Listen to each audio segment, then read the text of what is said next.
Hello friends, ये video completely उन students के लिए है जो अभी 10th क्लास के अंदर है और जिनका 28 को मैथमेटिक्स का एग्जामिनेशन है। ये पार्ट फर्स्ट है। इस वीडियो के अंदर हम दो चैप्टर को, जो linear equation, pair of linear equation in two variable और पॉलिनोमियल को, इन दोनों चैप्टर को मैंने मिक्सअप कर रखा है और ये दोनों चैप्टर को केवल मैंने 5 मोस्ट इम्पोर्टेंट क्वेश्चंस के टाइप्स में कन्वर्ट किया है। मैंने कोशिश किया है कि ये दोनों चैप्टर जो है इन 5 क्वेश्चंस के टाइप्स के अंदर कवर हो जाए। जो पहला क्वेश्चन का टाइप है वो ये है कि pair of linear equation in two variable, जो हमारा थर्ड चैप्टर है, pair of linear equation in two variable. 9th class के अंदर हमने पढ़ा हुआ है कि linear equation in two variable क्या होता है। वो आपने x plus B Y plus C is equal to Z is equal to C is equal to 0 होता है। अब इसके अंदर क्या था, हम सिर्फ इसके इनफाइनाइट सॉल्यूशंस होते थे, लेकिन इस 10th क्लास के अंदर ऐसी दो इक्वेशंस होंगी और हम उसका सॉल्यूशंस निकालते हैं इस क्लास के अंदर। तो क्योंकि दो इक्वेशंस हैं तो वो कुछ इस टाइप से लिखा जाएगा, b1 plus c1 is equal to 0 and दूसरा इक्वेशन जो है वो a2x plus b2y plus c2 is equal to 0। ये स्टैंडर्ड फॉर्म है इक्वेशन का linear pair of linear equation in two variable में। मतलब दो समीकरण का जो युग्म है वो ये दोनों है, ये स्टैंडर्ड फॉर्म है। अब इनके पैरामीटर्स कौन कौन से होते हैं, हमने वहां पे देखा था ए बी सी पैरामीटर्स होते हैं। यहाँ पे जो पैरामीटर्स हैं वो इनके कोएफिशिएंट हैं, यानी a1 b1 पहले वाले इक्वेशन से a1 b1 और c1, और दूसरे वाले इक्वेशन के अंदर a2 b2 एंड c2, ये पैरामीटर्स हैं। ज्योमेट्रिकल मीनिंग क्या होता है, हमने linear equation in two variable के अंदर हम समझ चुके थे 9th क्लास के अंदर कि इनका जो लीनियर इक्वेशन टू वेरिएबल के अंदर जो ज्योमेट्रिकल मीनिंग है वो एक स्ट्रेट लाइन देता है। तो यहाँ पे पेयर ऑफ लीनियर इक्वेशंस हैं तो 2 स्ट्रेट लाइन देंगे, ठीक है। तो इनका ज्योमेट्रिकल मीनिंग जो होता है, ये मोस्ट इंपॉर्टेंट पॉइंट्स हैं कि स्टैंडर्ड फॉर्म क्या होता है। Standard form linear equation in two variable के पेयर्स का ये स्टैंडर्ड फॉर्म है। उनके पैरामीटर्स ये सारे ओके। a1 पहले वाली इक्वेशन से, फ्रॉम इक्वेशन फर्स्ट से पैरामीटर्स ये निकले।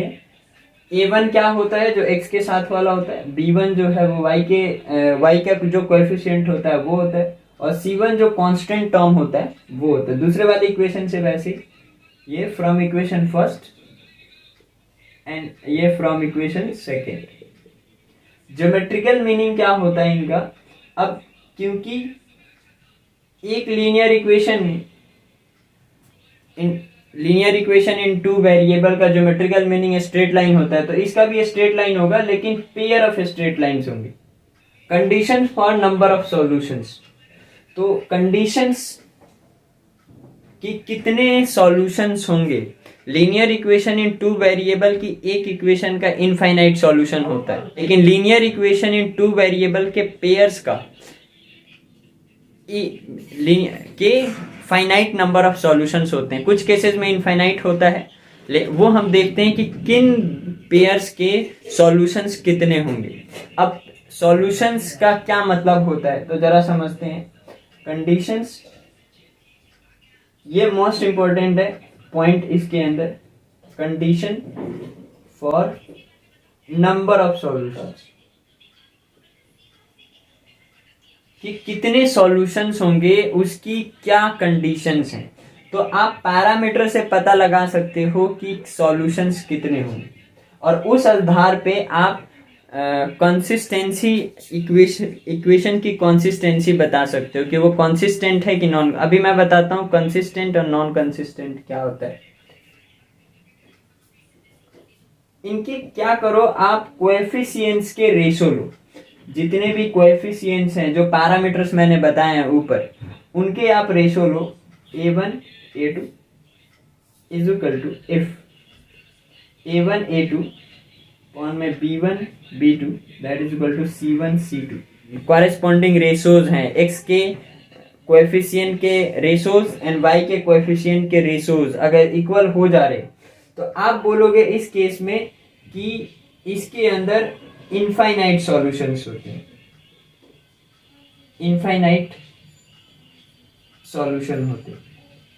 और अगर, क्योंकि ज्योमेट्रिकल मीनिंग भी देखना है, तो लेट अस सपोज ये इक्वेशंस हैं 3x plus 2y plus 6 is equal to 0, और दूसरी जो इक्वेशन है वो ये दे रखी है 6x। अब इनके जो a1 a2, इसके अंदर ये a1 है, ये b1 है और ये c1 है, ये a2 है,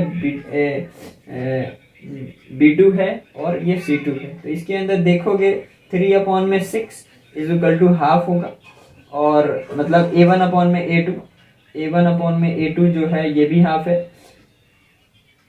b1 अपॉन में b2 जो है ये 2 अपॉन में 4 दैट इज इक्वल टू ये भी हाफ है, और c1 अपॉन में c2 जो कि 6 अपॉन में 12 है ये भी हाफ है।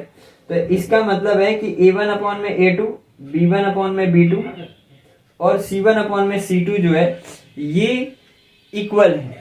तो इक्वल होने का सेंस हुआ कि इसके इनफाइनाइट सॉल्यूशंस होंगे। अब इन दोनों इक्वेशंस की तो लाइन तो कुछ आएगी, क्योंकि ज्योमेट्रिकल मीनिंग ही बता रहा होता है linear equation in two variable का, कि वो लाइन देता है। तो दो लाइन इनके जो, अगर आप ग्राफ के ऊपर रिप्रेजेंट करोगे तो इनके जो दो लाइन आएंगे वो कैसे आएंगे,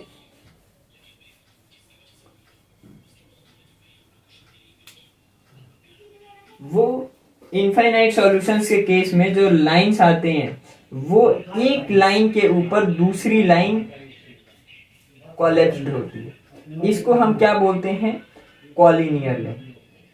मतलब कोइंसाइड, एक लाइन दूसरे लाइन के ऊपर कोइंसाइड कर जाएगा।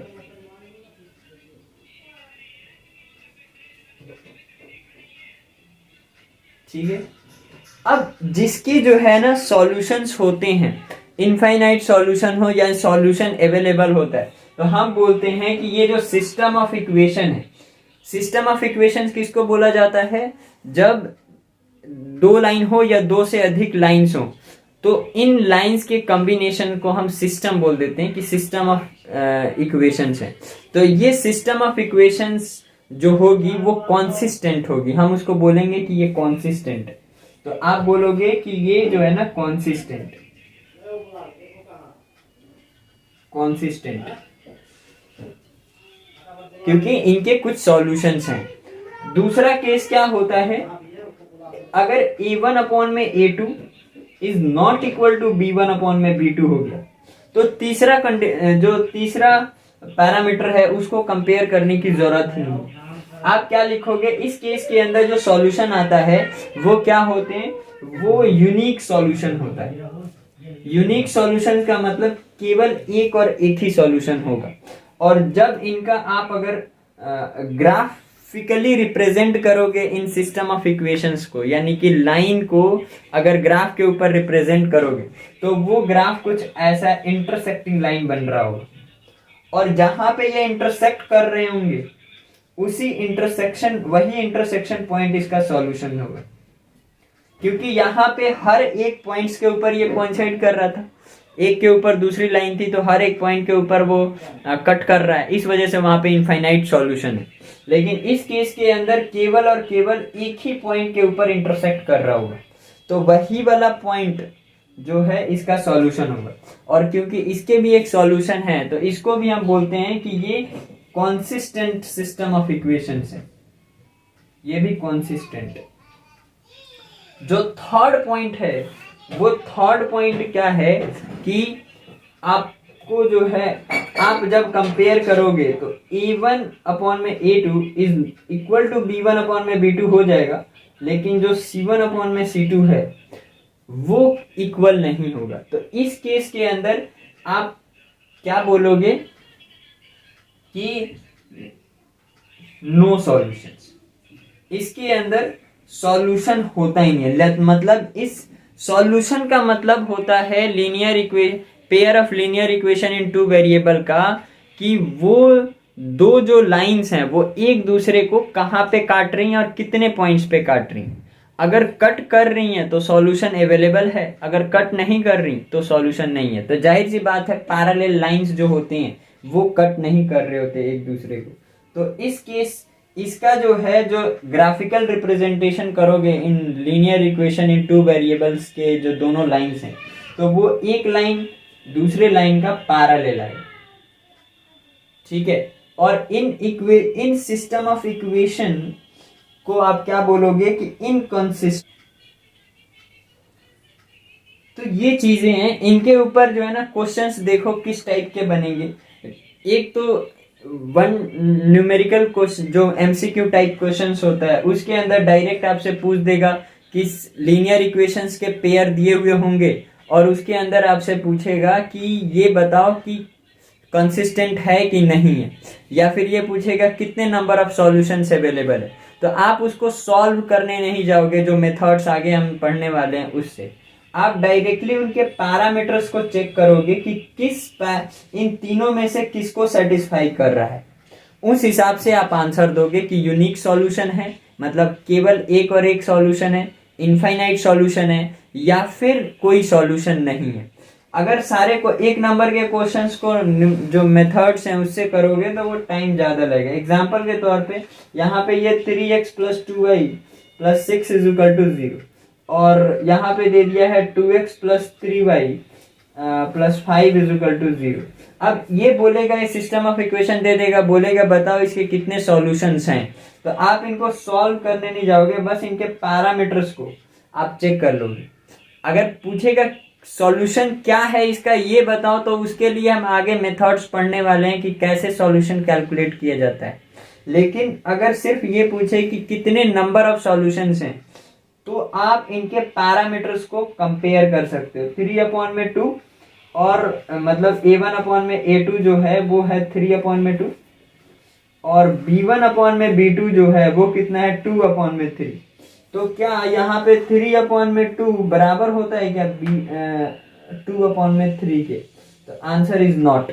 अगर पहले वाले दो पैरामीटर्स के कंपैरिजन करें और वो दोनों एक दूसरे के अनइक्वल आ गया, तो तीसरे वाले पैरामीटर्स को कंपेयर करने की जरूरत नहीं है। आप डायरेक्ट यहाँ से कंक्लूजन निकाल सकते हो कि जो इसके सॉल्यूशंस होंगे वो यूनिक सॉल्यूशन होंगे, क्योंकि दूसरे वाले को सेटिस्फाई कर रहा है।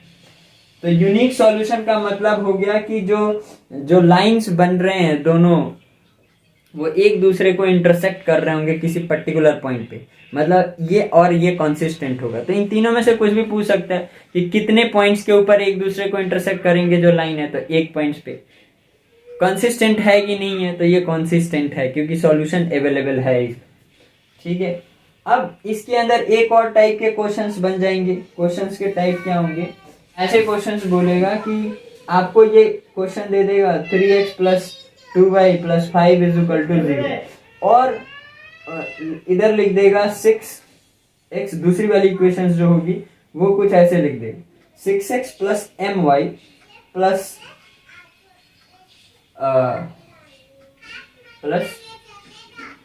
10 दे दें, और इसके इक्वेशंस लिख दें। अब बोलेगा बताओ इसमें m की वैल्यू क्या होगी, और यहाँ पे प्रोवाइड कर देगा आपको कि ये जो है ना इन सिस्टम ऑफ इक्वेशंस के इनफाइनाइट सॉल्यूशंस हैं।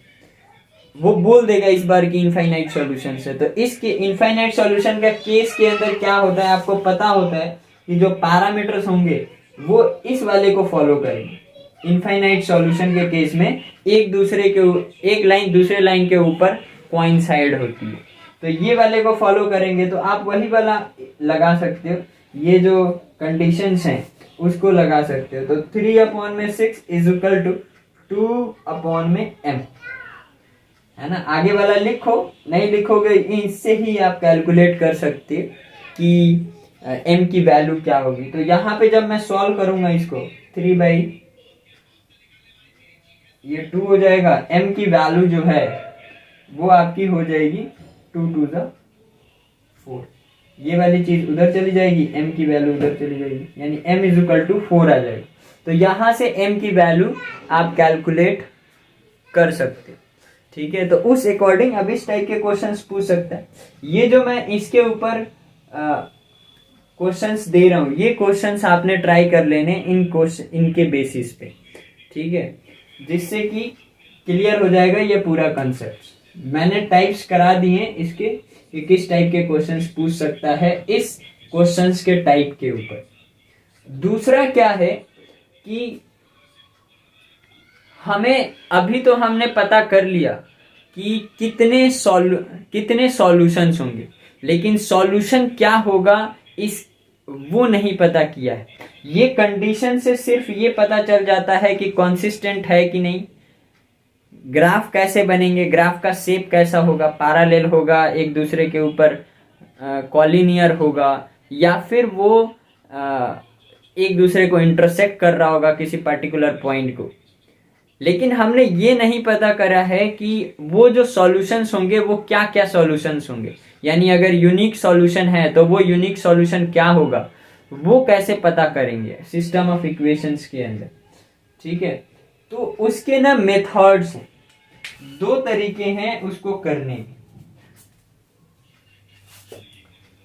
अब वो सॉल्यूशन क्या होगा, जैसे 2 इक्वेशंस हैं, ये दोनों इक्वेशन में इस पे कट कर रहे हैं, तो ये x y है, तो ये सॉल्यूशन है। इसका मतलब ये एक लाइन है लाइन 1 और ये दूसरी लाइन है लाइन 2, ये दोनों एक दूसरे को एक पॉइंट पे कट कर रहे हैं, वो पॉइंट जो है x y है। अब इस x y को हमने ये तय कर लिया कि एक सॉल्यूशन होगा, लेकिन ये सॉल्यूशन क्या होगा उसके लिए 2 मेथड्स हैं।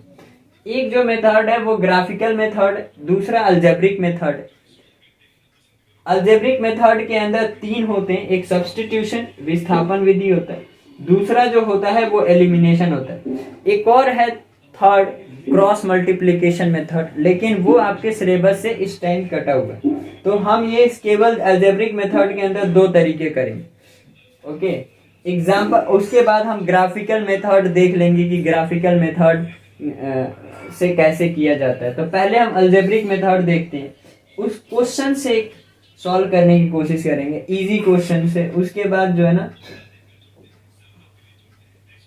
ये एक इक्वेशन फर्स्ट है, दूसरी इक्वेशन जो है वो let us suppose 2x plus y is equal to कुछ ले लो 3 है, this one is second equation.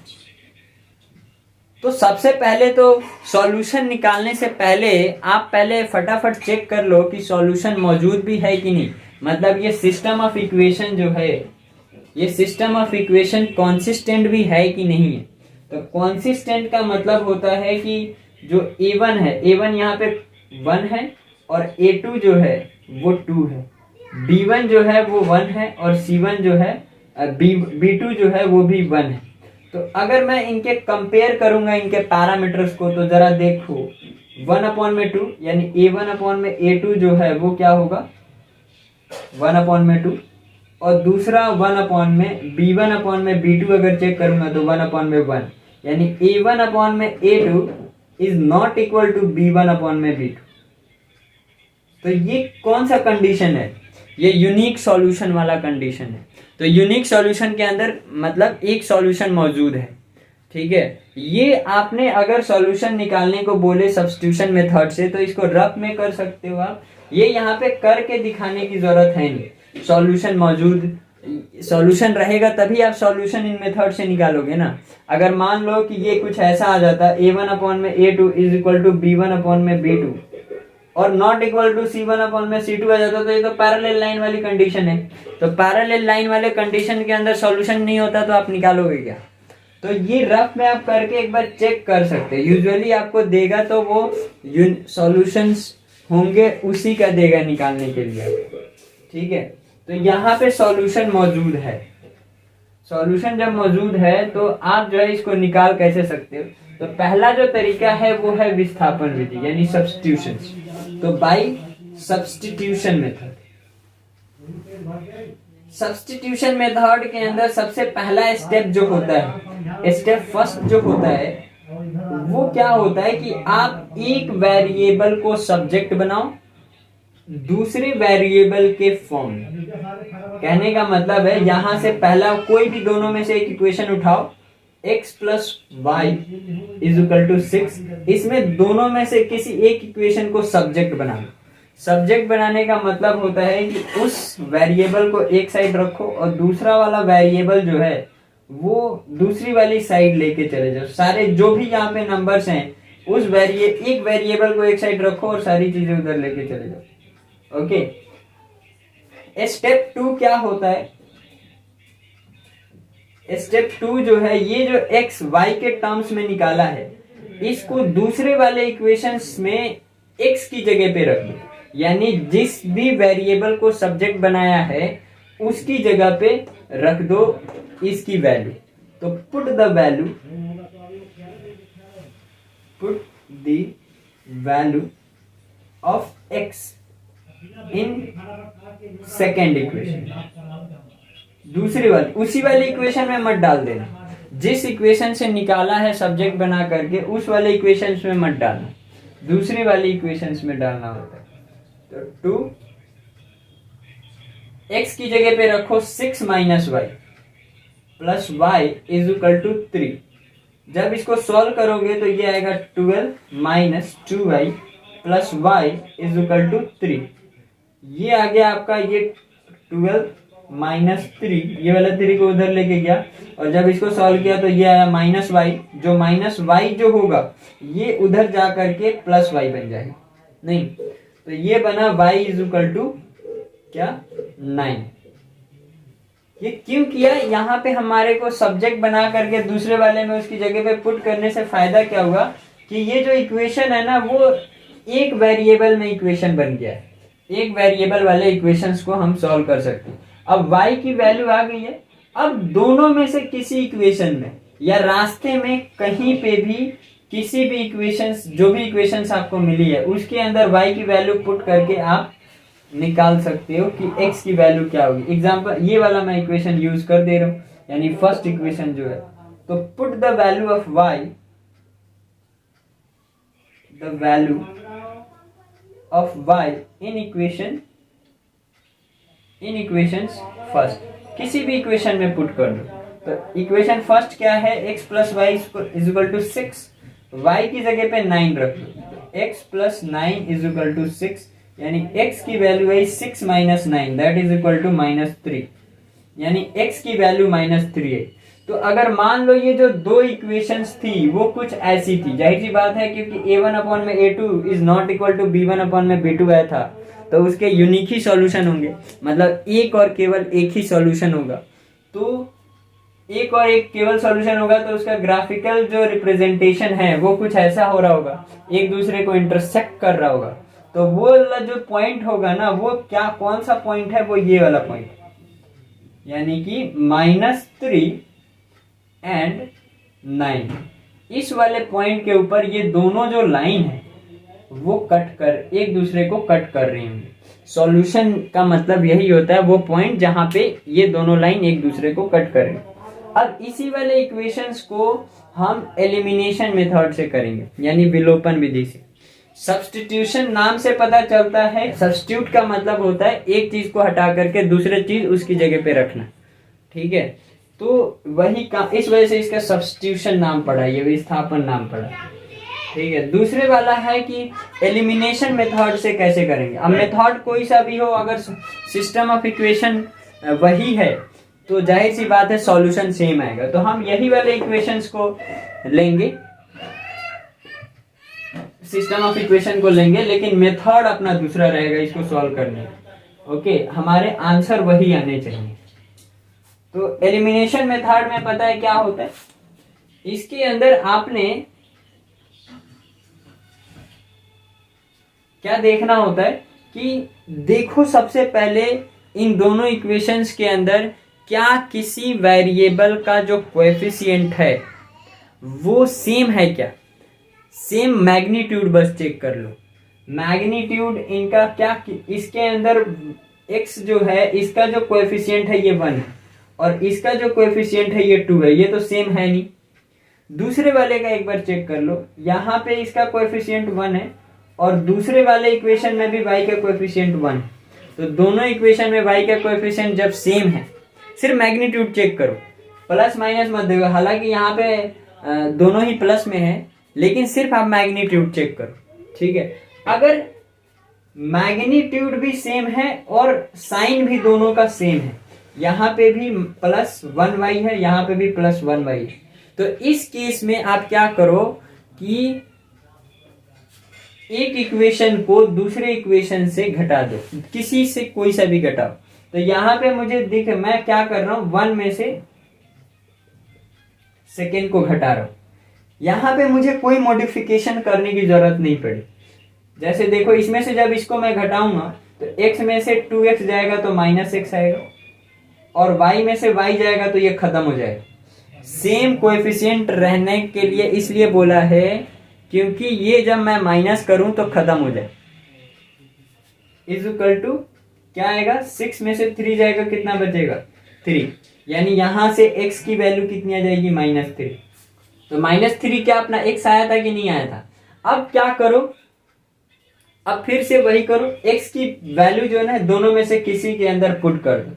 तो x के अंदर अगर पुट कर दिया, put the value of x in equation first, तो हम क्या मिलेगा हमारे को, ये 6, एंड y की वैल्यू आ रही होगी 6 + 3, तो y की वैल्यू आ रही होगी 9।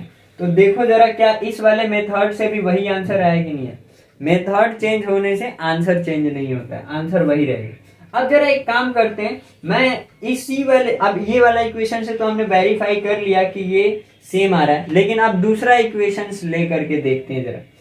इसको क्या कर देते हैं, -y कर देते हैं। इस बार क्या हुआ कि वेरिएबल तो सेम है, वेरिएबल की कोएफिशिएंट तो y जो वेरिएबल है उसका कोएफिशिएंट तो सेम है, लेकिन मैग्नीट्यूड डिफरेंट है। तो जरा यहाँ पे दिमाग लगाओ, अगर इस केस के अंदर मैं माइनस करता हूं, तो माइनस करूंगा, अगर मान लो सेकेंड में से किसी को माइनस कर सकते हो, ठीक है। तो इसमें से अगर इसको आप माइनस करें तो 2x में से x जाएगा तो x आ गया, और 1y में से -y अगर माइनस करोगे, यानी कि y माइनस कर रहे हो -y को, तो ये y + y यानी 2y बन गया, यानी x + 2y is equal to आपका बन गया 3 - 6 दैट इज इक्वल टू -3। तो यहाँ पे x और y दोनों वेरिएबल अभी मौजूद है। एलिमिनेशन का मतलब यही होता है कि आप कुछ ऐसा करो जिससे कि आपका ये दोनों वेरिएबल में से कोई एक ही वेरिएबल बचे आपके माइनस करने के बाद, ठीक है। तो आप इस केस में दिमाग लगाओ, क्या करोगे कि ये दोनों वेरिएबल जो है ना, इनमें से एक वेरिएबल जो है ना गायब हो जाएगा। तो मैंने तो सबसे पहले बोल दिया कि किसी एक वेरिएबल के कोएफिशिएंट को देखो कि वो सेम है कि नहीं। तो कोएफिशिएंट को देखा, यहाँ पे सेम तो है लेकिन नेगेटिव साइन का है, एक अपोजिट साइन के हैं। तो अपोजिट साइन के अंदर हमेशा आप क्या करो, ऐड करो इन दोनों इक्वेशंस को, ठीक है। ऐड इसलिए करोगे, ऐड जब करोगे तो नेगेटिव और पॉजिटिव को जब ऐड करोगे सेम मैग्नीट्यूड वाले को, तो आपका क्या हो जाएगा, ये खत्म हो जाएगा ये वाली चीज। तो ऐड करोगे तो देखो जरा, 2x और 1x 3x हो जाएगा, और ये दोनों ऐड करोगे तो ये खत्म हो जाएगा, यानी ये दोनों चीज कितनी आ गई, 9 आ गई। 6 + 3 9, x की वैल्यू कितनी आई, 9/3 दैट इज इक्वल टू 3, यानी x की वैल्यू 3। हाँ, इससे अब कंपेयर मत करो क्योंकि ये इक्वेशन चेंज हो चुका है, सिस्टम ऑफ इक्वेशन चेंज हो चुका है, ठीक है। इस वजह से अब इससे कंपेयर करने की जरूरत है नहीं। अब x प्लस, अब इसके अंदर पुट कर दो, x की वैल्यू 3 पुट करो, -y इज इक्वल टू 6, तो y की वैल्यू आपकी क्या आएगी, -6, ये y को उधर लेके चले जाओ, तो y की वैल्यू आ जाएगी आपकी -3। तो y की वैल्यू -3 एंड x की वैल्यू 3, यानी इक्वेशन जो ये वाला जो टर्म होगा, ये दोनों जो होंगे, ये दोनों एक दूसरे को इस वाले पॉइंट के ऊपर कट कर रहे होंगे, यानी ये भी जो है एक यूनिक सॉल्यूशन वाला सिस्टम ऑफ इक्वेशन, ठीक है। अब देखो, इसी के अंदर एलिमिनेशन मेथड के अंदर 3 टाइप से हैंडल करते हैं क्वेश्चंस। एक तो सेम मैग्नीट्यूड वाला हो गया, मैग्नीट्यूड वाले सेम मैग्नीट्यूड और साइन भी सेम। दूसरा एक सेम मैग्नीट्यूड लेकिन अपोजिट, तो सेम और अपोजिट साइन वाले को हम ऐड करते हैं, मैग्नीट्यूड भी सेम हो और साइन भी सेम हो तो हम उसको सब्ट्रैक्ट करते हैं। और एक तीसरा कंडीशन ये आता है कि दोनों में से कुछ भी ना हो, ठीक है, ना ही मैग्नीट्यूड सेम हो और ना ही डायरेक्ट। जैसे देखो यहाँ पे इसको मैं क्या कर देता हूँ, इसको मैं कर देता हूँ 2y, ओके। तो इस केस में देखो कोई भी ऐसा वेरिएबल नहीं है, यानी x और y दोनों में से कंपेयर अगर करोगे तो इनके वेरिएबल जो है ना ठीक नहीं, सेम नहीं है। अब x के कोएफिशिएंट का कंपैरिजन x से करना, ये नहीं कि x के कोएफिशिएंट का कंपैरिजन y के कोएफिशिएंट से आपने कर दिया। यहाँ पे इसका दूसरे वाले में जो b2 है वो b1 के बराबर नहीं है और जो a1 है वो a2 के बराबर नहीं है। तो इस केस में हम ऐसा क्या करते हैं, तो देखो जरा इस केस में हम क्या करेंगे, जब सेम नहीं होता है तो हमें पहले सेम बनाना पड़ता है। तो इक्वेशंस को हमें पता है कि सेम कैसे बनाया जा सकता है।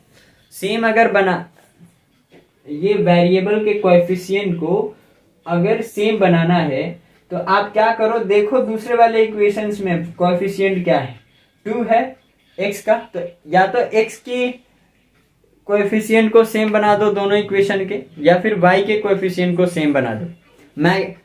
सिर्फ मैग्नीट्यूड को सेम बनाओ, साइन को वैसे ही रहने दो, क्योंकि साइन अगर सेम नहीं भी होगा तो हम जो है ना उसको पीछे के जो 2 मेथड्स करें उस हिसाब से कर लेंगे, ऐड या subtract.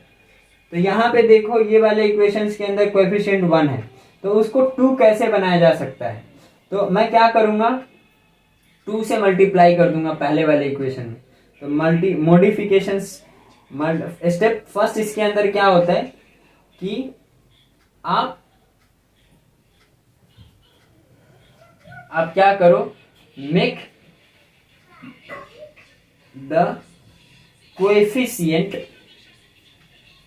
Coefficient of any variable same. Coefficient, make the coefficient of any variable same. किसी कोएफिशिएंट का, किसी वेरिएबल के कोएफिशिएंट को आप सेम बना दो। तो मैं पहले वाले इक्वेशंस में से 2 से मल्टीप्लाई कर दे रहा हूं, x minus 2y is equal to 6। तो 2 से जब मैं मल्टीप्लाई करूंगा, मल्टीप्लाइंग बोथ साइड बाय 2, तो ये क्या हो जाएगा 2x minus 4y is equal to 12।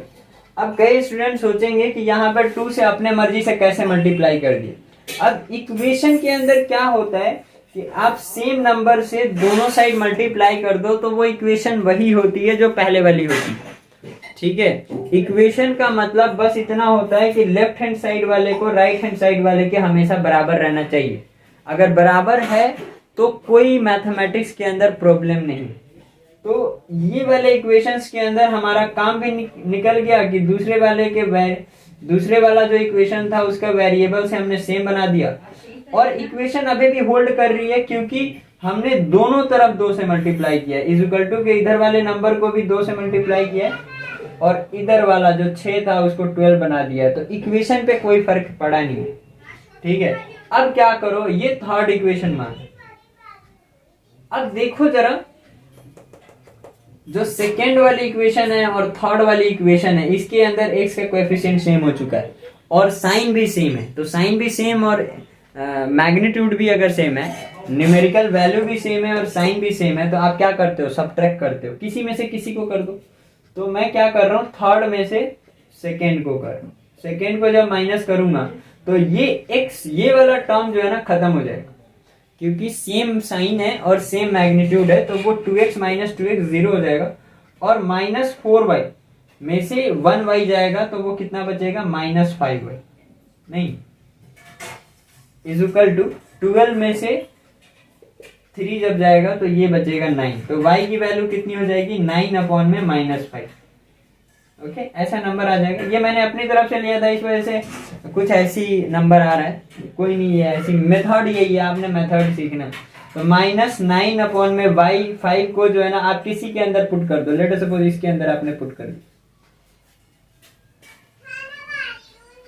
Put the value of y in equation, किस वाले इक्वेशन में, x minus 2y is equal to 6, x minus यानी फर्स्ट इक्वेशन जो है उसके अंदर पुट कर दी। तो आप क्या देखोगे, x की जगह पे रहने दो और -2 y की जगह पे आप रख दो 9/5 नेगेटिव वाला। तो जब आप सॉल्व करोगे इसको इज इक्वल टू में क्या 6, सॉल्व करोगे जब आप इसको तो आपको क्या मिलेगा, x plus 9 to the 18 divided by 5 that is equal to 6। तो जब सॉल्व करोगे तो क्या आएगा, x is equal to 6 minus 18/5। अब 6 पंजे 30, 12/5 आ जाएगा। तो ये जो इक्वेशंस हैं ये 3 टाइप के बनेंगे आपके इक्वेशन, समझ गए। जब कोएफिशिएंट सेम नहीं होगा, सेम होगा लेकिन मैग्नीट्यूड सिर्फ सेम होगा, नेगेटिव साइन वाले अपोजिट साइन वाले होंगे, और एक होगा कि सेम भी होगा और साइन भी सेम होंगे। तो ये तीनों टाइप के हैं जो एलिमिनेशन मेथड से हो जाएंगे। अब क्या करते हैं हम,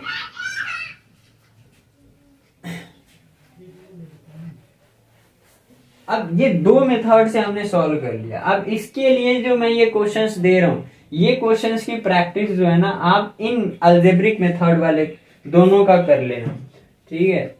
अब एक ग्राफिकल मेथड आता है, तो ग्राफिकल मेथड में क्या है, दोनों इक्वेशंस को आप क्या करो, ग्राफ के ऊपर रिप्रेजेंट करो और देखो कि वो ग्राफ के ऊपर एक दूसरे को कहाँ पे कट कर रही है, ठीक है। तो सबसे पहले इसके लिए आप वो बना लो, क्या था इस वाले का अपना, यहाँ पे प्लस था ना, हाँ, और ये 2y नहीं था, ये वाला जो चीज था ये आई थिंक यही था ना, ये कौन सी इक्वेशन थी,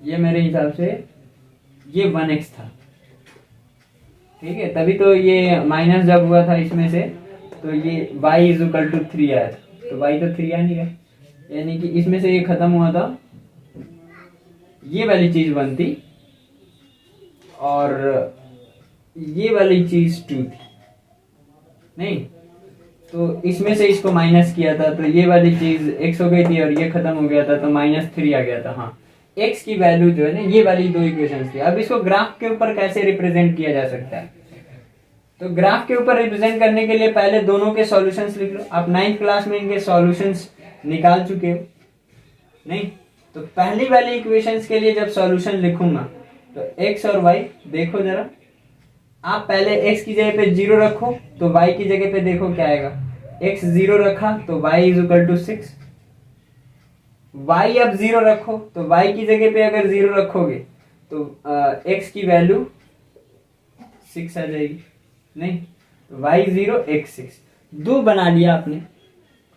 ओके, तो और अब दूसरे वाले ये लाइन 1 के लिए, ये किसके लिए है, x plus Y is equal to 6 के लिए। अब क्या करो, दूसरे वाले इक्वेशंस के लिए लिखो जरा सॉल्यूशंस। दूसरे वाले के लिए जब सॉल्यूशन लिखोगे x y, तो अब दूसरे वाले इक्वेशन में भी x इज इक्वल टू पहले 0 रखो, तो मेरे हिसाब से ये 2 0 रखोगे plus y is equal to 3। ये 9th क्लास में सॉल्यूशन निकालना आप सीख चुके हो। तो x 0 रखा तो y 3 आया।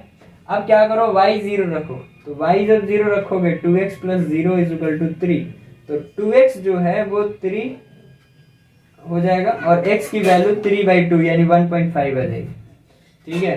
तो y जब 0 रखा तो x जो है 3/2। एक और सॉल्यूशन निकाल लो यहाँ पे जिससे वेरिएबल आ जाए, तो यहाँ पे आप क्या रख सकते हो, y अगर 1 रखोगे, हाँ y 1 रख, y is equal to 1 put किया इस वाले इक्वेशन में, तो आपका क्या आएगा 2x plus 1 is equal to 3, तो 2x is equal to 3 minus 1 that is equal to 2, x की value 2/2 that is equal to 1। तो यानी कि y अगर आपने क्या रखा है 1 रखा है तो x भी आपका 1 है। अब क्या करो, ये जो सॉल्यूशंस आपने निकाला है इन सॉल्यूशंस को ग्राफ के ऊपर रिप्रेजेंट कर, ओके। तो ग्राफ के ऊपर जब इन सॉल्यूशंस को आप रिप्रेजेंट करोगे तो ये कैसे ग्राफ आ रहे होंगे देखो जरा, ये 1 है, ये एक्स एक्सिस पे 6 तक जा रहा है, नहीं 1 है, 2 है, 3 है, 4 है, 5 है, 6 है, 7 है। ओके, ये 1 है, ये 2 है, ये 3 है, ये 4 है, ये 5 है, ये 6 है, ऐसे करके। तो जरा देखो पहले वाले इक्वेशंस को बनाते हैं। 0 6, तो 0 6 ये वाली पॉइंट आएगी, और 6 0, तो 6 0 को ये वाली पॉइंट आएगी। इन दोनों को मिला तो ये एक लाइन आ गई, कौन सी वाली की, x plus Y is equal to 6। Okay, और दूसरी वाली जो है वो 0 3 है। 0 3 ये पॉइंट्स को रिप्रेजेंट करना कार्टेशियन प्लेन के ऊपर आप 9th क्लास में सीख चुके हो, छोटी क्लास होगी अंदर। 0 3, और ये क्या है, y जब 0 रखा है तो x जो है 3/2, 3/2 होता है 1.5, तो ये आया कुछ यहाँ पे, ठीक है। और 1 1 जब रखा है तो यानी 1 का यहाँ पे ये बनेगा। ओके, तो जब इनको मिलाओगे आप तो ये देखो ये वाली लाइन कहीं जा रही होगी इधर, ऐसा नो, और ये जब मिलाओगे आप 1 1 को यहाँ से, तो ये जो लाइन है ये कुछ ऐसी जा रही होगी। अब देखो ये इधर तो कटने से रही है, ये दोनों एक डाइवर्ज हो रही है, यहाँ पे कन्वर्ज हो रही है, तो ये वाला पॉइंट है जहां पे ये मिल जाएंगे। अब आपको ग्राफिकल वो पता है, ये वाली जो चीज होगी ना ये कितनी होगी, आप अलजेब्रिकल मेथड से बता सकते हो, लेकिन ये भी अगर ग्राफिकल मेथड्स, ग्राफ के ऊपर आपने डायमेंशन स्केल सही लिया है, आपने जो 2 यूनिट्स हैं उनके बीच में स्पेसिंग सेम लिया है, और सारी चीज, सारे पैरामीटर्स आपने सही से लिए हैं, तो एग्जैक्ट ये वाला वही वाला पॉइंट आ जाएगा। ये देखो लग रहा है आपको, ये 6 यहाँ पे था तो ऊपर इतना जाएगा तो ये 9 हो ही जाएगा, और ये इधर वाली चीजें जो है ये -3, तो -3 और ये वाली चीज 9, यानी कि ये -3 या 9 ही पॉइंट होगा ये रिप्रेजेंट। आप ग्राफिकल मेथड से जब बना रहे हो तो पहले अलजेब्रिकल मेथड से आप चेक कर लो, ठीक है, कि क्या पॉइंट्स हैं, तो वो चीजें आप ऐसे लाइन ग्राफ बना लो, और वो वाला जहां पे इंटरसेक्ट कर रहा है वो अलजेब्रिकल मेथड वाला ही वहां पे लिख सकते। तो ये हो गया ग्राफिकल मेथड से सॉल्यूशन निकालना किसी भी लीनियर इक्वेशन इन 2 वेरिएबल्स के, ठीक है। तो इसके ऊपर भी क्वेश्चंस कर लेना, जो ये वाले क्वेश्चंस दिए हैं इस वाले क्वेश्चंस का आप ग्राफिकल रिप्रेजेंटेशन भी कर लेना, प्रैक्टिस कर लेना इस चीज पे। ओके, अब इसके अंदर जो है एक थर्ड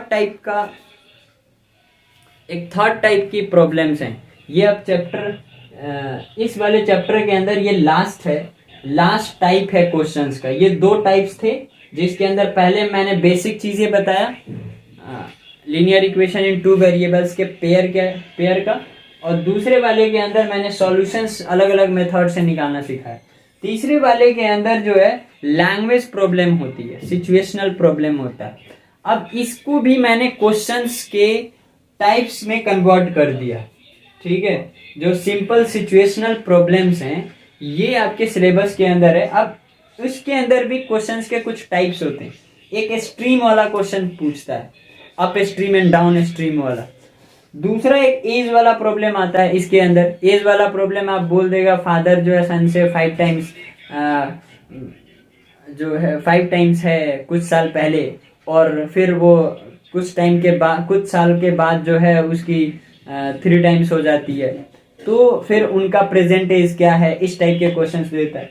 एक न्यूमेरिकल और डिनोमिनेटर वाला प्रॉब्लम देता है कि कोई फ्रैक्शन है या कोई भिन्न है, उसके अंदर न्यूमरेटर और डिनोमिनेटर के अंदर कोई नंबर ऐड किया तो आपको ये मिल गया, ये फ्रैक्शन मिल गई, और अगर इतना घटा दिया तो दूसरी फ्रैक्शन मिल गई। तो इससे 2 इक्वेशंस फॉर्म करना होता है। तो पहले लैंग्वेज को समझना होता है, और लैंग्वेज को समझ करके 2 इक्वेशन फॉर्म करनी होती है, और दोनों इक्वेशन को फॉर्म जब कर लिया तो यही वाले मेथड से आपको उसके सॉल्यूशंस x और y की वैल्यू निकालनी पड़ती है।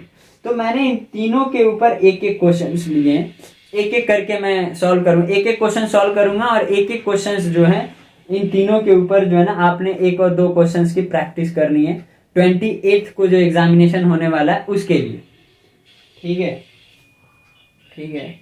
अब सबसे पहले मैं क्या कर रहा हूँ, फ्रैक्शन वाले जो ये क्वेश्चंस दिख रहे हैं आपको यहाँ पे, मैंने यहाँ पे अपने लिए शॉर्ट फॉर्म में लिख दिया है क्वेश्चंस को। आपको यहाँ पे क्वेश्चंस प्रोजेक्ट हो रहे होंगे, ये वाले क्वेश्चंस को देखो। ये न्यूमेरिकल न्यूमरेटर और डिनोमिनेटर वाला प्रॉब्लम है पहले, फिर एज वाला मैं करवाऊंगा, फिर एक एक्सट्रीम वाला जो मोस्ट इंपॉर्टेंट होता है, ठीक है, उसको भी हम करेंगे एक एक करके। तो पहले जो है हम कर रहे हैं फ्रैक्शन वाला। ओके, तो ये क्या क्वेश्चन में क्या बोला हुआ है फ्रैक्शन वाले के अंदर कैसे, तो जो भी निकालना है आपको वो लेट करो। लेट जो फ्रैक्शन है वो क्या है, let fraction is x upon में y। ये वाली चीज आपकी न्यूमरेटर है और ये वाली चीज आपकी डिनोमिनेटर है। अब बताओ अगर x y की वैल्यू मैं निकाल लूं तो क्या मैं फ्रैक्शन ही बता दूंगा? तो मेरा मकसद रहेगा कि x और y की वैल्यू जो है निकालना। ठीक है, तो अब क्वेश्चन के अकॉर्डिंग जरा देखो, अकॉर्डिंग टू द क्वेश्चन बोल रहे क्या कि न्यूमरेटर में यानी अंश में आप अगर 2 जोड़ो, यानी ऊपर वाले में भी 2 जोड़ दो और नीचे वाले यानी डिनोमिनेटर में भी अगर आप 2 जोड़ दो, तो ये जो होती है फ्रैक्शन जो x अपॉन में y थी वो बन जाती है आपकी 9 अपॉन में 11। तो पहली इक्वेशन ये है। अब इस इक्वेशंस को थोड़ा सा मॉडिफाई कर देते हैं। मॉडिफाई करने के लिए आप इसको ये वर्टिकली लिखा हुआ है, तो आप इसको हॉरिजॉन्टल लाने के लिए क्रिस क्रॉस मेथड से मॉडिफाई कर सकते हो। 11 से x प्लस 2 मल्टीप्लाई करो और 9 से y प्लस 2 मल्टीप्लाई करो, तो ये आएगा 11x plus 22 is equal to 9y plus 18। जब सॉल्व करोगे इसको 11x बन जाएगा, ये माइनस 9y आ जाएगा। ओके, और ये 18 में से 22 माइनस करोगे तो ये माइनस का 4 आ जाएगा। ओके, अब हो सकता है ये वाले -4 को अगर इधर लेके आ गए तो ये 4 हो जाएगा, दैट इज इक्वल टू 0। तो इसको इक्वेशन फर्स्ट बोलो। तो इस सिचुएशनल प्रॉब्लम के अंदर ये जो लैंग्वेज वाले प्रॉब्लम है, तो 2 काम इसमें हो जाता है। एक तो आपने इक्वेशन बनानी हो जाती है और इसके पहले जो फाइंडिंग द सॉल्यूशंस वाले जो मेथड्स पढ़े उनमें से कोई सा भी मेथड लगा करके इनके सॉल्यूशंस निकालने पड़ते। दूसरा वाला क्वेश्चन के अकॉर्डिंग ही सिमिलरली जो दूसरी बात बोली हुई है इसके अंदर, वो क्या बोला हुआ है कि अगर आप 3 ऐड करते हो दोनों के अंदर तो 5/6 आता है, यानी x प्लस इस बार x अपॉन में y के अंदर 3 और 3 ऐड करो, y के अंदर भी 3 ऐड करो, तो इस बार जो मिलता है वो 5/6 मिलता है।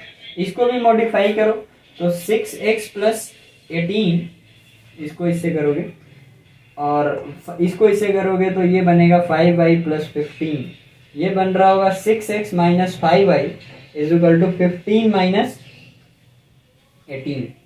ये कितना बन गया 6x माइनस 5y, ये 15 में से 18 जा रहा होगा -3 और वो इधर जब ट्रांसफॉर्म होगा तो ये +3 बन जाएगा इज इक्वल टू 0। ये सेकेंड इक्वेशन आई।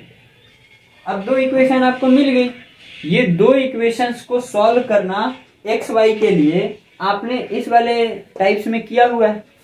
तो देखो जरा यहाँ पे ये जो 2 इक्वेशंस हैं इसके अंदर क्या आपको किसी भी एलिमिनेशन मेथड से करना चाहते हो, तो एलिमिनेशन मेथड से करना चाहोगे तो किसी भी वेरिएबल का जो कोएफिशिएंट है वो बराबर नहीं दिख रहा। ठीक है, तो आप क्या करो, इस ऐसे क्वेश्चंस के अंदर बराबर पहले बनाओ। अब यहाँ पे टेक्निक लगाओ कि ऐसा क्या करें कि किसी भी एक वेरिएबल का कोएफिशिएंट जो है बराबर हो जाए। तो इसका एक अगर नहीं समझ में आ रहा हो तो आपका एक तरीका बच जाता है इसके अंदर। क्या करो आप कि जैसे x है ना, x का कोएफिशिएंट कितना है 6 है और पहले वाले में x का कोएफिशिएंट कितना है 11 है, तो इसके कोएफिशिएंट से उसको मल्टीप्लाई कर दो, उस पहले वाले इक्वेशन को 6 से मल्टीप्लाई कर दो और इसका जो पहले वाले इक्वेशन जो दूसरा वाला इक्वेशन है वो पहले वाले x के जो कोएफिशिएंट है उससे दूसरे वाले इक्वेशंस को मल्टीप्लाई कर दो, यानी इसको 11 से कर दो। अब इससे एक इक्वेशन नई बनेगी, तो वो नई इक्वेशंस क्या बन रही होगी, 66x minus 9×54 y plus 24 is equal to 0। और इस वाले ये इसको थर्ड इक्वेशन नाम दे दो, और इससे जो इक्वेशन बन रही होगी वो क्या बन रही होगी, 66 दैट इज इक्वल टू 0। तो ये आ गई फोर्थ इक्वेशन। अब जरा ध्यान से देखो, ये x का कोएफिशिएंट सेम हो चुका है और दोनों का कोएफिशिएंट सेम है, मैग्नीट्यूड भी सेम है और साइन भी सेम है, तो इस वजह से माइनस करूंगा। तो इसमें से इसको माइनस कर देता हूं मैं। माइनस करूंगा तो देखो जरा, ये x तो खत्म हो गया, और इसमें से इसको माइनस करूंगा तो ये माइनस, यानी थर्ड में से फोर्थ को माइनस कर रहा हूं। थर्ड में से अगर फोर्थ को माइनस करूंगा, थर्ड में से फोर्थ को, तो ये तो खत्म हो जाएगा, और इसमें से इसको माइनस करूंगा तो -54 में से -55 अगर जाएगा तो ये आएगा आपका y, सिर्फ 1y बचेगा। ठीक है, -9 इज इक्वल टू 0, 0 में से 0 जाएगा तो 0, तो y की वैल्यू कितनी आ गई, 9। अब किसी भी इक्वेशंस के अंदर आप इस y की जगह पे पुट कर दो। कौन सी इक्वेशन में पुट करना चाहते हो, ये वाली इक्वेशन में, ओके इस वाली इक्वेशन में पुट करना चाहते हो, तो इस वाली इक्वेशन में जब पुट करोगे, put the value of y, put the value of y in any equations. Late us suppose मैं पुट कर रहा हूं first equation, in first equation. तो फर्स्ट इक्वेशन आपकी क्या थी, 11x, तो x की जगह, y की जगह पे आप क्या कर दो, 9 पुट कर दो, तो 11x माइनस 9, और y की जगह पे आपने 9 पुट कर दिया, plus 4 is equal to 0। 11x ये आया आपका 81 plus 4 that is equal to 0। 11x ये जब आप सॉल्व करोगे तो ये कितना है, 81 में से 4 जाएगा, ये आपका आता है 77 इज इक्वल टू 0। तो 11x इज इक्वल टू आ गया 77, x की वैल्यू आ जाएगी 77/11, ये आया आपका 7। तो x की वैल्यू 7 आई और y की वैल्यू आपकी आई 9। हमने इक्वेशन फ्रैक्शंस को क्या अज्यूम किया हुआ था, आपसे उसने क्वेश्चन में पूछा है फ्रैक्शन बताओ,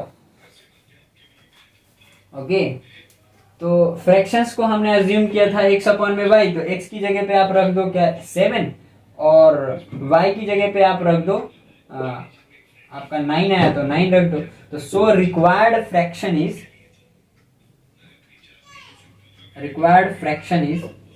जो फ्रैक्शन रिक्वायर्ड है, जिसकी जरूरत है, वो आपका क्या है 7/9।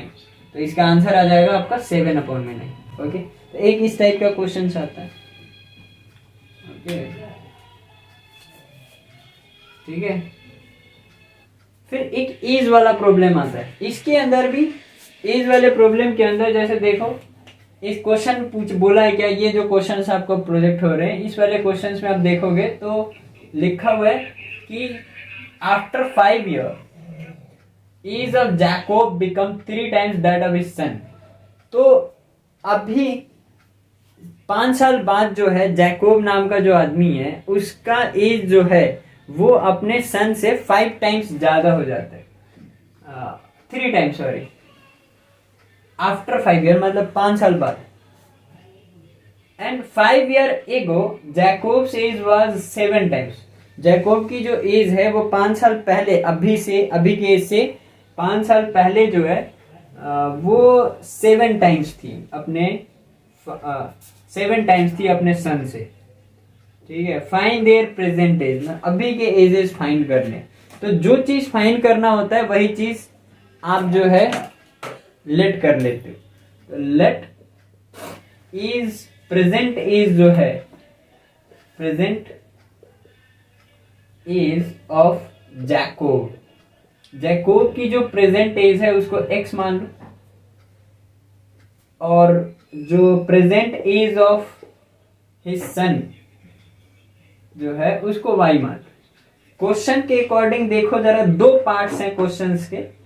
पहले वाले पार्ट के अंदर बोला गया है कि 3 टाइम्स है किसका। अब यहाँ पे कंफ्यूज होते हैं कौन किसका 3 टाइम्स है, वो इक्वेट जब करते हैं स्टूडेंट्स तो उसके अंदर गलती करते हैं क्या कि उनको नहीं पता चलता x इक्वल टू वाई तो लिख देते, लेकिन यहाँ पे 3 किसकी तरफ लगाना है इसमें कंफ्यूजन होती है उनको।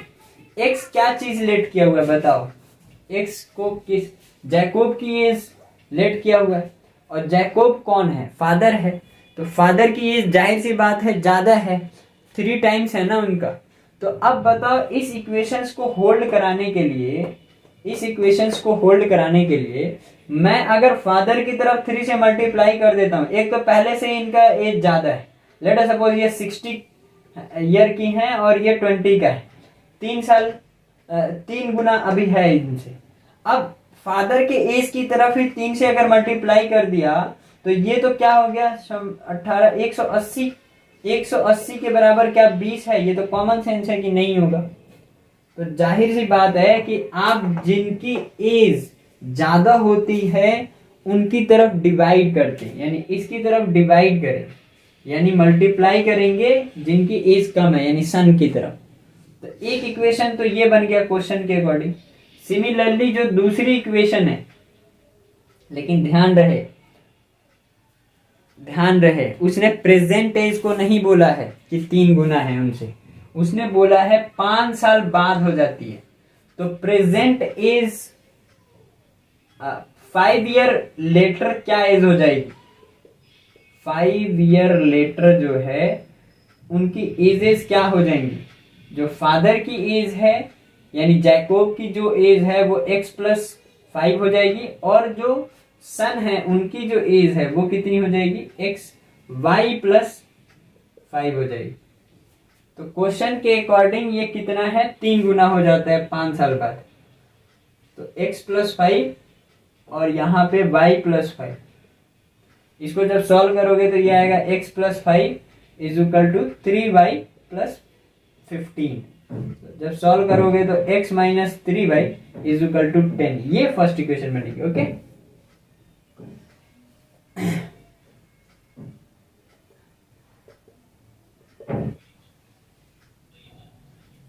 ठीक है।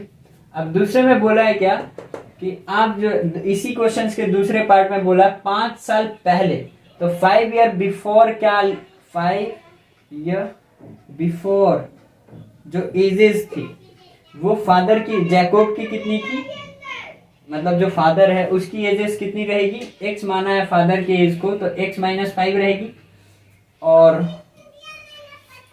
जो सन है यानी कि जो सन है उनकी एज कितनी रहेगी y - 5। तो क्वेश्चन के अकॉर्डिंग क्या हो जाएगा x - 5 जो है ये 7 गुना है, तो 7 मैं सन की तरफ मल्टीप्लाई करूंगा तब इक्वेशन होल्ड कर पाएगी। x - 5 = 7y - 35। अब इसको सॉल्व करूंगा मैं तो कितना मिलेगा मेरे को, x - 7y = ये वाला उधर जाएगा तो कितना बन जाएगा 30, माइनस का 30 बन जाएगा। ओके, तो माइनस का 30 उधर जाएगा तो बन जाएगा, ये बन गई आपकी सेकेंड इक्वेशन। अब इन दोनों इक्वेशन को सॉल्व कर दो। यहां पे देखो अब इसको आसानी से सॉल्व किया जा सकता है, क्यों,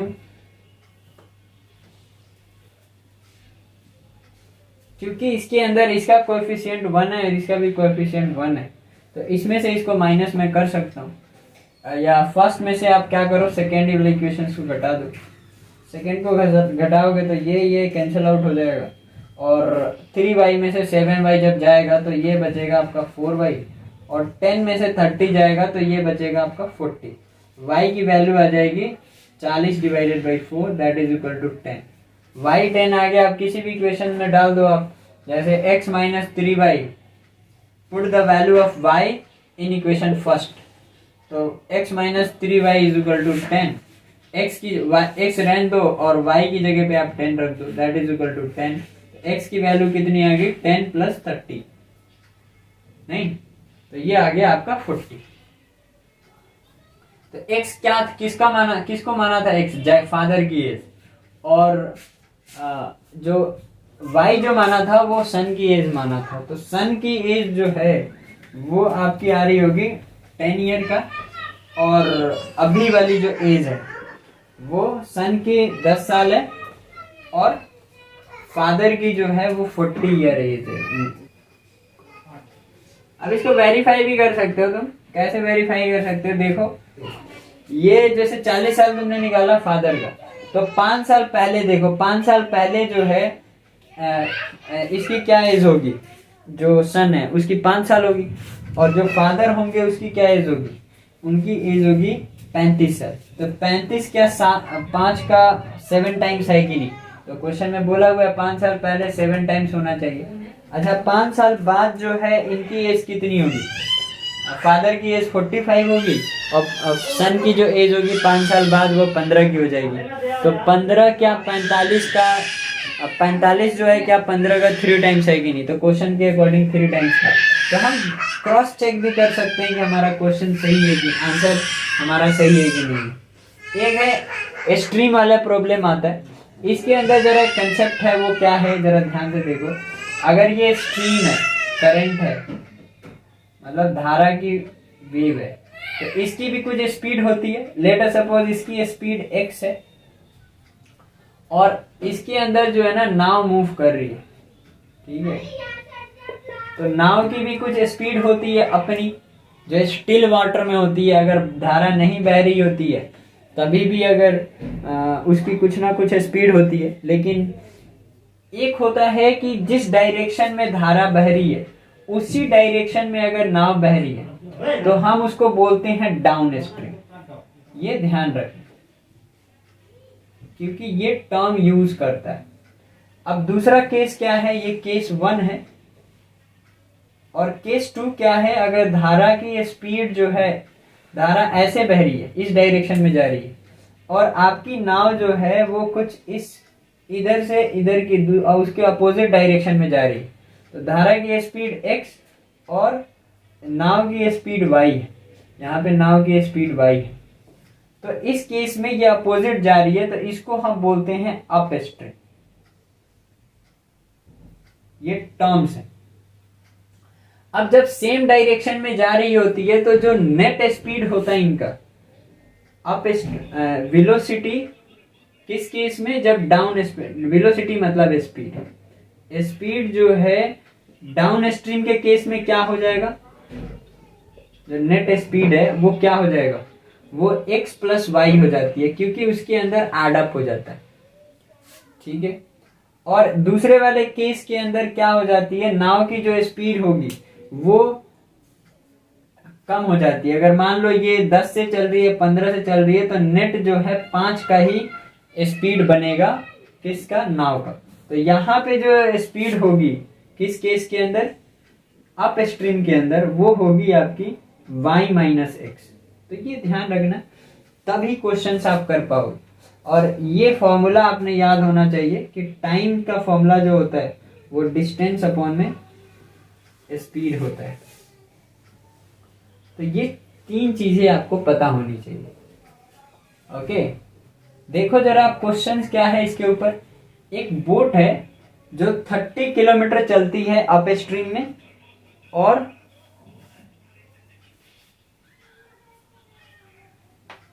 44 किलोमीटर चलती है डाउन स्ट्रीम में, ठीक है,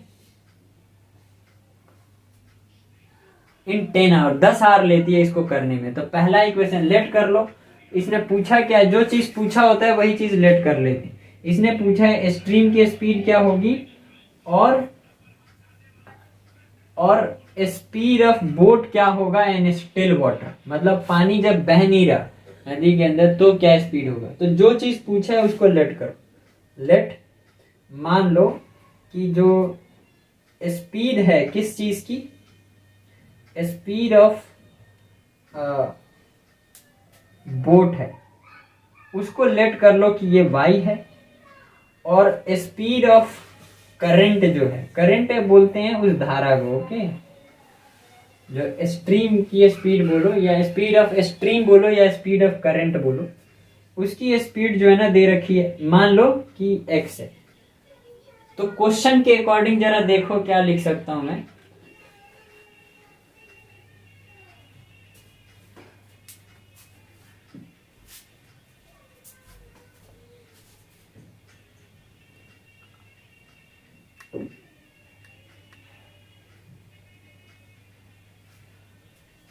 तो क्वेश्चन के अकॉर्डिंग जरा देखो, अकॉर्डिंग टू क्वेश्चन मतलब 30 किलोमीटर चलता है, कितने में 30 किलोमीटर चलता है अप स्ट्रीम। तो अप स्ट्रीम के अगर मान लो नाव की स्पीड जो ये धारा की स्पीड है, अप स्ट्रीम का वाला कौन सा केस है, अप स्ट्रीम वाला ये केस है। इस वाले केस में y की स्पीड y है मैंने माना हुआ, और x जो है वो स्ट्रीम की स्पीड है। तो क्या मैं बोल सकता हूं 30 अपॉन में y, अप स्ट्रीम के केस में y माइनस एक्स। ओके, ये क्या निकला, ये वाली चीज, ये है तुम्हारी स्पीड और ये है डिस्टेंस। ठीक है, तो ये क्या मिला, ये टाइम है। और ये टाइम में और क्या बोलता है, उसी पार्ट के अंदर जो दूसरा सेक्शन है उसमें बोल रहा है कि 30 किलोमीटर अप स्ट्रीम चलती है वो बोट और 44 किलोमीटर चलती है डाउन स्ट्रीम। तो डाउन स्ट्रीम के केस के अंदर आपकी क्या हो जाएगी, बोट की जो स्टिल स्पीड है, स्टिल वाटर के अंदर उसकी स्पीड प्लस जो स्ट्रीम की स्पीड है उसकी स्पीड, यानी y प्लस एक्स। नहीं, अब ये जो दोनों टाइम है, इन दोनों टाइम को ऐड करने के बाद आपका आंसर आता है, वो बोल रहा है क्वेश्चन के अकॉर्डिंग कि इसको करने में वो 10 घंटे का समय लेता है। तो पहली इक्वेशन तो ये बन गई। दूसरी इक्वेशन दूसरे सेक्शन से मिलेगा, वो कह रहा है कि इस बार क्या होता है, वो चलता है 40 किलोमीटर अप स्ट्रीम में, यानी कि 40 किलोमीटर, और अप स्ट्रीम चलता है। तो अप स्ट्रीम का मतलब होता है y माइनस एक्स। अगर y स्पीड नाव की है और x जो है धारा की स्पीड है, प्लस दूसरा कह रहा है, दूसरे वाले सेक्शन में बोल रहा है, ये यहाँ पे आपको प्रोजेक्ट हो रहे होंगे वो जो क्वेश्चंस हैं ये वाले, 55 किलोमीटर चलता है डाउन स्ट्रीम। तो 55 किलोमीटर जो है वो चल रहा है डाउन स्ट्रीम में। तो यानी डाउन स्ट्रीम के केस में ये ना मैं लिख रहा हूं, ये वाली जो चीज है ये टाइम है। मतलब अप स्ट्रीम केस में जब 40 किलोमीटर तक चलेगा तो उसको इतना टाइम लगेगा, ये वाले फॉर्मूले से लिख रहा हूँ, time is equal to distance upon में स्पीड। इसके अंदर उसको टाइम लगता है कितना, 13 आवर का टाइम लगता है, 13 आवर, 13 घंटे। अब दो इक्वेशन मिल गई है। अब ये थोड़ा सा ना डिफरेंट टाइप का है। अब मैंने ये वाली चीज को ना यूज कर दिया तो इसको इरेज कर दिया। अब ऐसा जब इक्वेशन बनता है ना तो इसको जो है ऐसे क्वेश्चंस को हैंडल करना मुश्किल हो जाता है। क्यों? क्योंकि यहाँ पे ना एलिमिनेशन वगैरह वगैरह लगाने के लिए आप बहुत ज्यादा कैलकुलेशन करना पड़ जाएगा। ठीक है, तो आप इस वाले केस को ध्यान से देखोगे इस क्वेश्चंस को तो आपको मिलेगा क्या कि यहाँ पे भी y माइनस एक्स है, यहाँ पे भी y माइनस एक्स है, यहाँ पे y प्लस एक्स है तो यहाँ पे भी y प्लस एक्स है। ठीक है, तो आप इसके अंदर ना थर्ड या फोर्थ इक्वेशंस को जनरेट करते हो। तो आप लेट कर लेते हो, लेट फिर से लेट कर रहे हो, 1 अपॉन में y माइनस एक्स जो है उसको आप लेट कर लो u, और 1 अपॉन में y प्लस एक्स जो है उसको लेट कर लो v। अब अगर यहाँ पे y माइनस एक्स की जगह पे u पुट करते हो तो ये जो फर्स्ट वाली इक्वेशन है वो मॉडिफाई हो जाती है ऐसे 30u, और ये बन जाती है 44v is equal to 10। This one is third equation. और इसको जो है अब क्योंकि y माइनस एक्स को आपने u लेट कर लिया तो यहाँ पे इक्वेशन बनेगी 40u plus 55v is equal to 13। ये फोर्थ इक्वेशन बनेगी। अब इसको फिर से वही एलिमिनेशन मेथड से करो। अब वही तरीके लगाना पड़ेगा यहाँ पे कि आप इसको जो है मुझे किसी एक को सेम बनाना है। तो लेट सपोज मैं सेम बनाना चाहता हूँ। इनका एलसीएम कितना आता है अभी 30 और 40 का एलसीएम, ये आपका आ जाएगा 120। नहीं तो अब इसको जो है ना आप मल्टीप्लाई कर दो किस चीज से, इसको 3 से मल्टीप्लाई कर दो और इस वाले इक्वेशंस को ना आप मल्टीप्लाई कर दो किस चीज से, 4 से। तो जब मल्टीप्लाई करोगे तो देखो ये वाली इक्वेशंस आपकी क्या बन रही होगी, ये बन रही होगी 1 और ये वाली जो इक्वेशंस है ये आपकी 120u 39 this is equal second. अब ठीक है, आप एलसीएम भी ले सकते हो इस वाले केस में कि आप क्या ऐसा करो, आप टेक्निक लगाओ कि क्या ऐसा करो ताकि जो है ना मैं सेम बना सकूं किसी एक वेरिएबल के कोएफिशिएंट। अब दोनों इसको माइनस कर सकता हूँ जो पहले सीख चुके हैं हम, इसमें से इसको माइनस करूंगा तो ये खत्म हो जाएगा, या फिर इसमें 5th में से मैं क्या कर रहा हूँ 6 को माइनस कर रहा हूँ तो ये मेरे को मिलेगा, ये तो खत्म हो गया। इसमें से जब इसको माइनस करूंगा तो ये 11v मिलेगा, ओके। और ये आ जाएगा अपना, इसमें से इसको माइनस करूंगा तो मेरा मिलेगा 1, यानी v की वैल्यू है 1/11, ओके। अब v की वैल्यू तो 1/11 आई, तो एक बात बताओ मुझे u की वैल्यू कितनी आई, तो v की वैल्यू इतनी आई, तो आप इस वाले इक्वेशंस में डाल दो, v की जगह पे जो है ना 1/11 रख दो। तो v की जगह पे 1/11 रखोगे, इसके अंदर 30u + 44 और v की जगह पे 1/11 = 10, तो ये 11 × 4 = 44 आ जाएगा। 30u = 10 - 4 6, u की वैल्यू आ जाएगी 6/30 दैट इज इक्वल टू 1/6 × 5 तो ये 1/5 आया और 1/11 आया।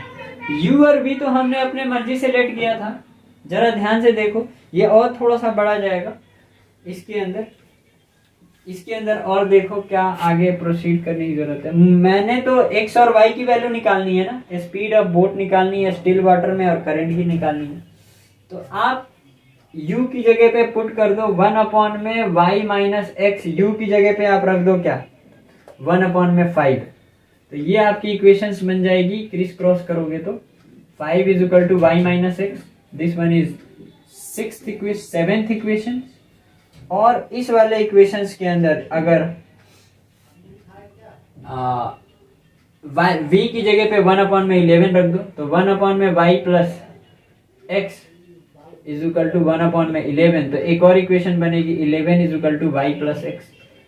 अब ये लेकिन इक्वेशंस बनी तो सही है, लेकिन ये क्या बनी, ये जो है इजी है इक्वेशंस, इसको आप सॉल्व आउट कर सकते हो, क्योंकि अल्टीमेट मेरा गोल जो था वो x और y को निकालना था। इसको मैं इरेज कर रहा हूं, ठीक है। यहाँ पे देखो कि अब इन दोनों इक्वेशंस के अंदर देखो ये x और x जो है क्या है, सेम है और अपोजिट साइन किया, तो ऐड कर दूंगा मैं 7th को और 8th को। 7th और 8th जब ऐड करूंगा मैं तो मेरे को मिलेगा इधर से ये 16 मिल जाएगा, और इसको ऐड करूंगा तो x तो खत्म हो जाएगा लेकिन 2y मिलेगा, तो y की वैल्यू आ जाएगी 16/2 दैट इज इक्वल टू 8। और y जब 8 आ गया है तो 5 इज इक्वल टू 8 - x, तो x की वैल्यू जो है 8 - 5 दैट इज इक्वल टू 5 इधर चला गया x इधर आ गया तो 3। अब ये x और y क्या था, स्पीड था ना, तो स्पीड था, इसका मतलब ये km/h में है, km/h और ये 8 km/h। y किसका माना था, y माना था बोट का स्टिल वाटर, मतलब पानी जब ठहरा हुआ है तो उस टाइम पे इसकी जो स्पीड है वो 8 km/h होगी, और जो धारा है, जो करंट है, जो स्ट्रीम है, उसकी जो स्पीड है वो 3 km/h है, ठीक है। इसके ये क्वेश्चंस आप प्रैक्टिस कर लेना इसके आधार पे, ये थोड़ा लेंथी होता है, ओके, लेकिन ये मैक्सिमम मार्क्स कंटेन करता है ये अपने अंदर, ओके।